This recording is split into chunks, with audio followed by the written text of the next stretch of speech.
नमस्कार साथियों, स्वागत है आप सभी का आपके अपने इस YouTube चैनल पर जिसका नाम है जीएस बूस्टर, जो कि पार्ट है तक्षशिला आईएएस बलिया का और मैं हूं अनूप उपाध्याय। साथियों, क्या दुनिया में आज एक नई ईस्ट इंडिया कंपनी काम कर रही है? एक ऐसी ताकत जिसका कोई झंडा नहीं, कोई राजा नहीं, कोई मुख्यालय नहीं, लेकिन जिसका प्रभाव सरकारों से भी बड़ा बताया जा रहा है। नेपाल के प्रतिष्ठित अखबार काठमांडू पोस्ट में प्रकाशित एक लेख ने यही दावा किया है। लेख का नाम है making sense of the West India company. क्या पश्चिमी देश, बड़ी कंपनियां, एनजीओ, मीडिया और वित्तीय संस्थान मिलकर दुनिया की राजनीति को प्रभावित कर रहे हैं? क्या नेपाल भी इस वैश्विक शक्ति संघर्ष का हिस्सा बन चुका है? और आखिर इस पूरे लेख में भारत, अमेरिका और चीन को किस नजर से देखा गया? आइए आज इस बेहद चर्चित और विवादास्पद लेख का विश्लेषण करते हैं। साथियों, चैनल पर पहली बार है तो चैनल को सब्सक्राइब करके बेल आइकन दबा दीजिए कि यहां आने वाले हर वीडियो का नोटिफिकेशन आपको समय पर मिले। साथियों, चैनल को सब्सक्राइब अगर आप कर रहे हैं तो बहुत सारे ऐसे मुद्दे हैं जो भारत, नेपाल या अंतर्राष्ट्रीय मुद्दों पर आप चर्चाओं को देख सकते हैं। और मेरा पूरा का पूरा प्रयास यही रहता है कि मैं तटस्थता के साथ आपके साथ बातों को रखूं। हो सकता है कि मेरी बातें आपको पसंद ना आ रही हो सकता है आपको लग रहा होगा कि आपके देश, आपके क्षेत्र के मैं खिलाफ बोल रहा हूं, लेकिन ऐसा कुछ नहीं। आप बहुत ध्यान से सुनेंगे तो आपको तटस्थ लगेगा। तो आप अपने विचारों को कमेंट के माध्यम से हम तक अवश्य पहुंचाइएगा, वीडियो को लाइक कीजिएगा और शेयर कीजिएगा। चलिए शुरुआत करते हैं आज के सेशन का। क्या नेपाल भारत, चीन और अमेरिका के बीच फंसा हुआ है? काठमांडू पोस्ट ने लिखा है making sense of the West India Company. The West India Company has no flag, no monarch, no character, no headquarter and no single board of directors. Yes, it is rees in unmistakable. इसी के ऊपर हम बात करें। ये column जो है बहुत इंपॉर्टेंट कॉलम दिख रहा है, पुरानी ईस्ट इंडिया कंपनी बनाम नई शक्ति के ऊपर। तो नेपाल के विदेश मंत्री की कूटनीतिक यात्रा जो हो रही है, पहले वो भारत आए और भारत के बाद फिर वो चीन गए। कहा यह जा रहा है कि यह संतुलन की राजनीति है।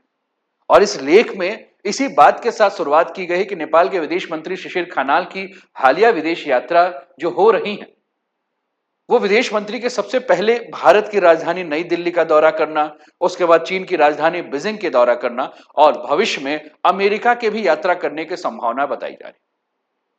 और कहा यह जा रहा है कि केवल सामान्य राजनीतिक यात्रा नहीं है, बल्कि नेपाल की पारंपरिक संतुलन नीति का एक हिस्सा है।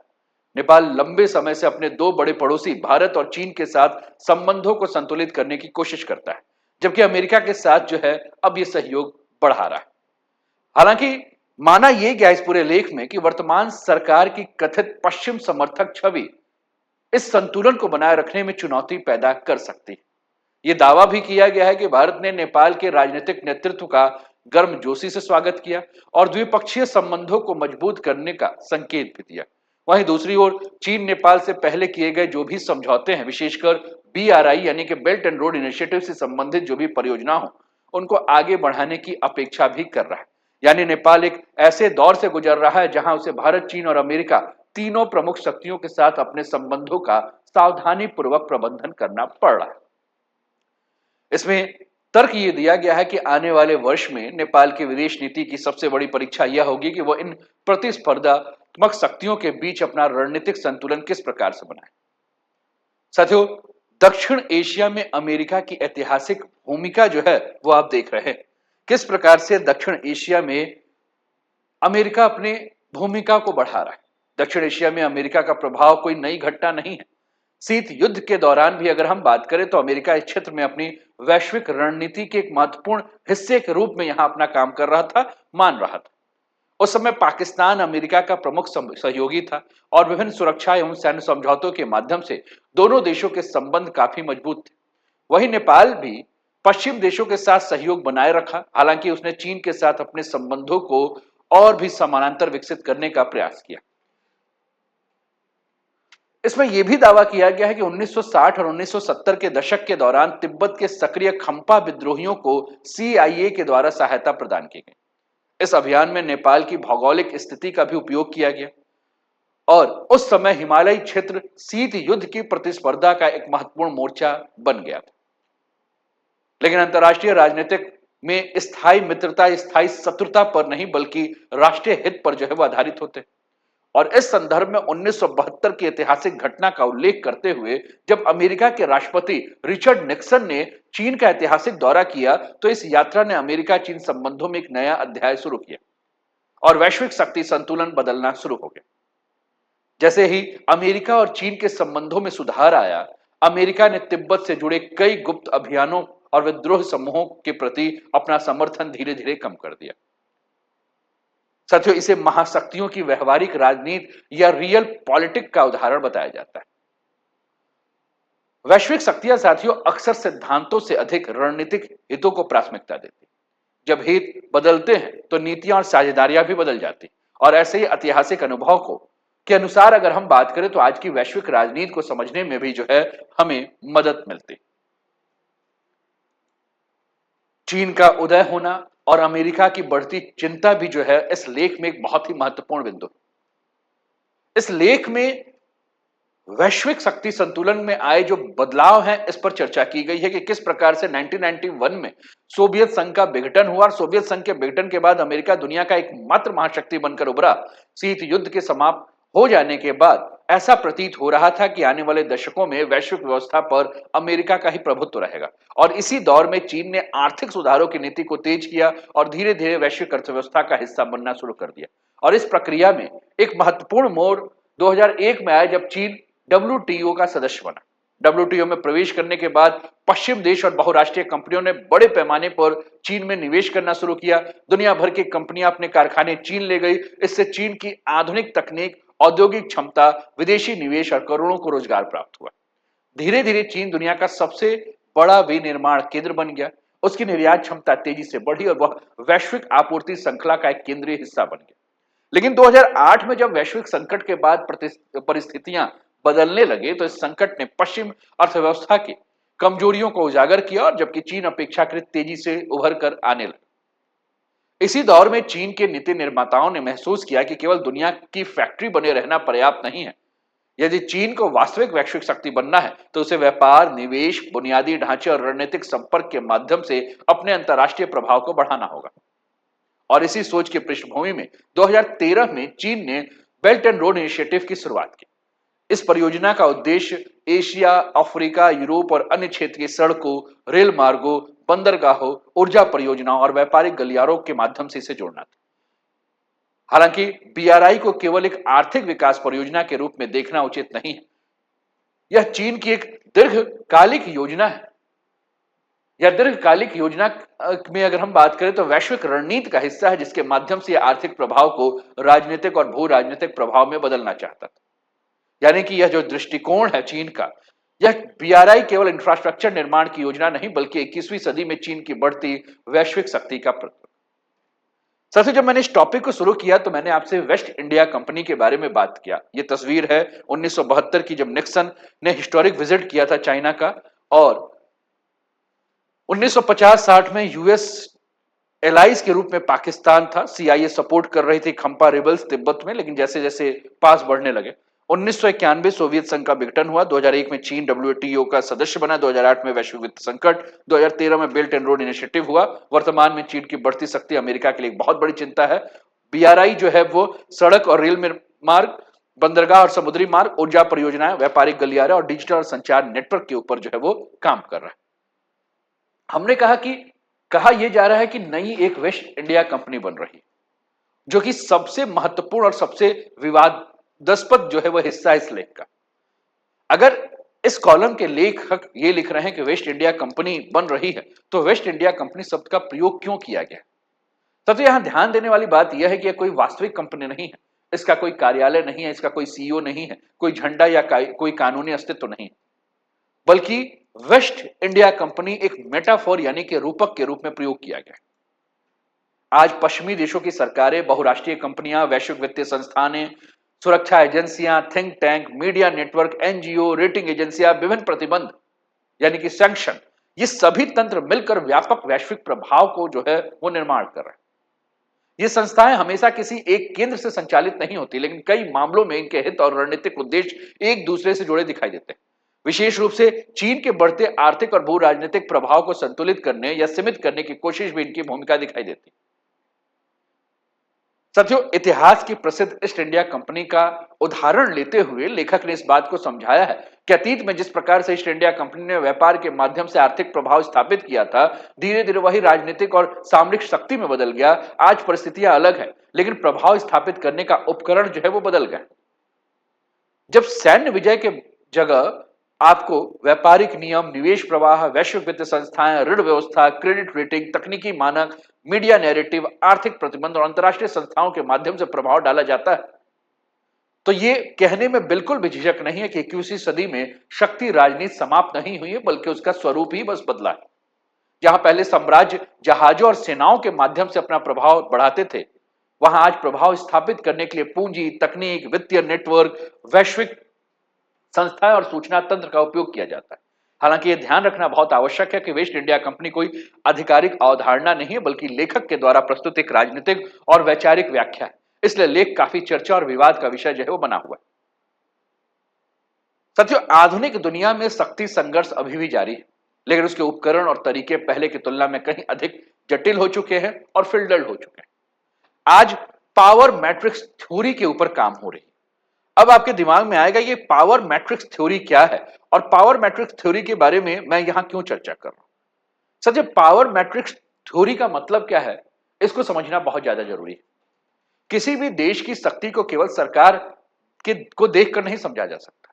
वास्तविक शक्ति कई स्तरों पर काम करती है और इसको समझने के लिए हमें 3 डायमेंशंस पर समझना होगा: एक्स एक्सिस, वाई एक्सिस और जेड एक्सिस, है ना। तो एक्स के बारे में अगर हम बात करें, सबसे पहले हम वाई एक्सिस के बारे में बात करें तो औपचारिक सरकार। औपचारिक सरकार जिसमें प्रधानमंत्री हो, राष्ट्रपति हो, मंत्रिमंडल हो, सरकारी संस्थान, ये वही हिस्सा है जो आधिकारिक निर्णय लेता है और राज्य का प्रतिनिधित्व करता है। एक्स एक्सिस का मतलब राजनीतिक शक्ति, जिसमें राजनीतिक दल हो, पार्टी संगठन हो, कार्यकर्ता हो, कैडर नेटवर्क हो और जन संगठन हो, जो कि चुनावी राजनीति और जनमत निर्माण में इस स्तर की बहुत ज्यादा महत्वपूर्ण भूमिका होती है।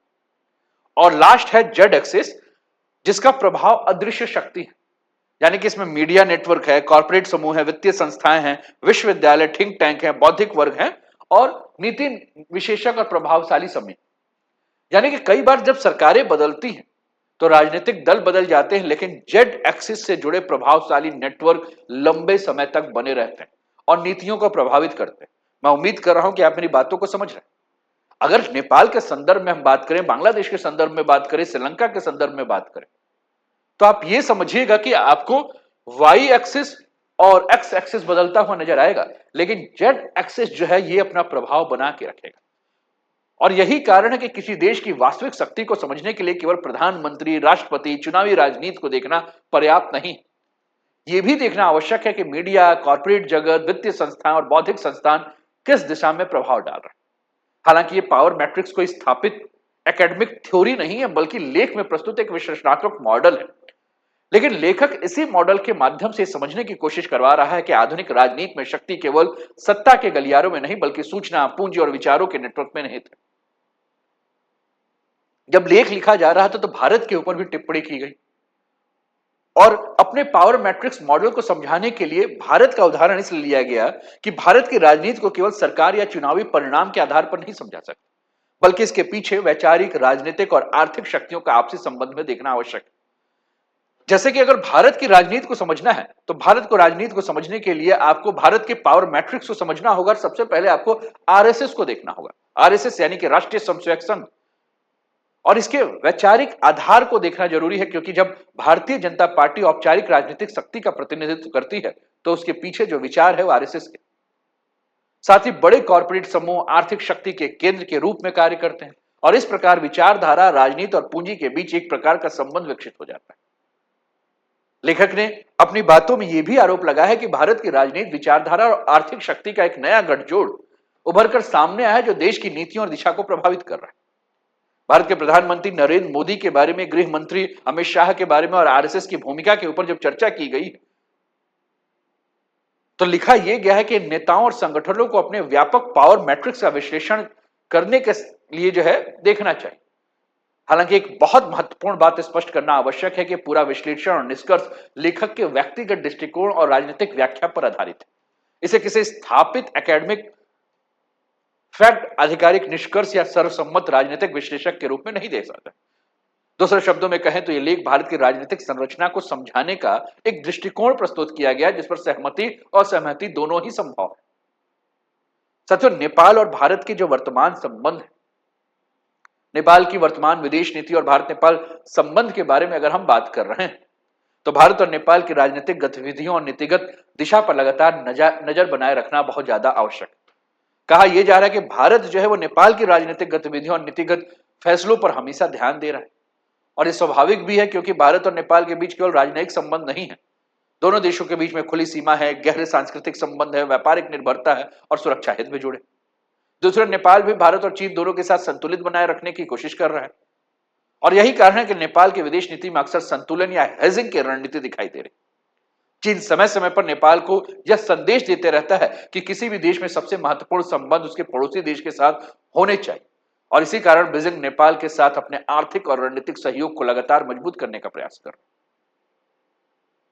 साथियों, पूरे लेख के वास्तविक भू राजनीतिक विश्लेषण को अगर हम देखें तो कुल मिलाकर आप ये देख सकते हैं, कुल मिलाकर आप ये समझ सकते हैं कि ये पूरा का पूरा विश्लेषण जो है वो चीन बनाम पश्चिम की बढ़ती हुई प्रतिस्पर्धा पर, चीन और पश्चिमी देशों की बढ़ती वैश्विक प्रतिस्पर्धा के पृष्ठभूमि में यह पूरा का पूरा लेख लिखा गया।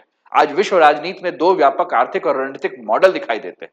एक और अमेरिका और उसके सहयोगियों का नेतृत्व वाला पश्चिम मॉडल जो मुक्त व्यापार, वैश्विक वित्तीय संस्थाएं और नियमित आधारित जो व्यवस्था के ऊपर जोर दे रहा है। दूसरी ओर चीन एक वैकल्पिक मॉडल प्रस्तुत कर रहा है जिसमें बुनियादी ढांचा, निवेश, बीआरआई परियोजना, उत्पादन क्षमता और आर्थिक संपर्क प्रमुख भूमिका है। नेपाल जैसे छोटे देशों के इन दोनों शक्तियों के बीच अपने राष्ट्रीय हित को संतुलन बनाना पड़ता है। वेस्ट इंडिया कंपनी एक राजनीतिक रूपक है, लेकिन यह समझना महत्वपूर्ण है कि वास्तविक दुनिया में ऐसा कोई संगठन मौजूद नहीं है और इस प्रकार का शब्द का जो प्रयोग किया गया है वह आधुनिक विश्व राजनीति केवल सरकारों द्वारा संचालित नहीं होती है, समझाने के लिए किया गया। बड़ी तकनीकी कंपनियां, वैश्विक वित्तीय संस्थान, मीडिया नेटवर्क, थिंक टैंक, यही सब जो है वह अंतरराष्ट्रीय विमर्श को प्रभावित करते हैं। साथियों, इस पूरे लेख में सबसे महत्वपूर्ण संदेश नेपाल की भू राजनीतिक स्थिति से जोड़ा गया। नेपाल की सबसे बड़ी वास्तविकता यह है कि वो दो एशियाई महाशक्ति भारत और चीन के बीच में स्थित है। नेपाल का सबसे बड़ा व्यापारिक और सामाजिक संपर्क भारत से, वही चीन नेपाल में बुनियादी ढांचा और बाकी सारी व्यवस्थाओं को देख रहा है। इसलिए नेपाल की विदेश नीति दशकों से बैलेंस डिप्लोमेसी यानी कि संतुलन आधारित कूटनीति पर है। नेपाल लगातार यह प्रयास करता है कि भारत, चीन और पश्चिम तीनों के साथ संबंध बनाए रखे। तो कुल मिलाकर making sense of waste India company केवल नेपाल की राजनीति पर लिखा गया लेख नहीं, यह चीन और पश्चिम के प्रतिस्पर्धा, वैश्विक शक्ति संरचना और छोटे देशों के विदेश नीति की चुनौतियों पर एक वैचारिक टिप्पणी। हालांकि लेख में प्रस्तुत कई निष्कर्ष लेखक के व्यक्तिगत दृष्टिकोण हैं और उनसे सहमत होना आवश्यक नहीं है, लेकिन यह लेख हमें यह समझाने के लिए अवश्य है कि 21वीं सदी की भू राजनीति में शक्ति, प्रभाव और कूटनीति के स्वरूप किस प्रकार से बदल रहे हैं। आपको क्या लगता है? आप अपने विचार जो है वो कमेंट के माध्यम से बताइए कि जो ये लेख है, ये लेख कितना सही है, कितना गलत है, आप कितना सहमत है, कितना सहमत नहीं है, और किस प्रकार से किसी देश की सरकार वहां के पूरे राजनीतिक व्यवस्था को कोई बड़ी कंपनी, कोई थिंक टैंक, कोई नीति निर्माता कैसे बदल दे रहा है। तो आप अपने विचारों को कमेंट के माध्यम से हम तक पहुंचाएं और उम्मीद करता हूं कि यह सेशन समझ में आया होगा। अभी तक चैनल को सब्सक्राइब नहीं किया, सब्सक्राइब कर दीजिए, वीडियो को लाइक नहीं किया, लाइक कर दीजिए, शेयर नहीं किया, शेयर कर दीजिए। अपना ध्यान रखिए, स्वस्थ रहिए, मस्त रहिए, तंदुरुस्त रहिए, हंसते खेलते मुस्कुराते हुए जीवन का आनंद लीजिए। जय हिंद, जय भारत।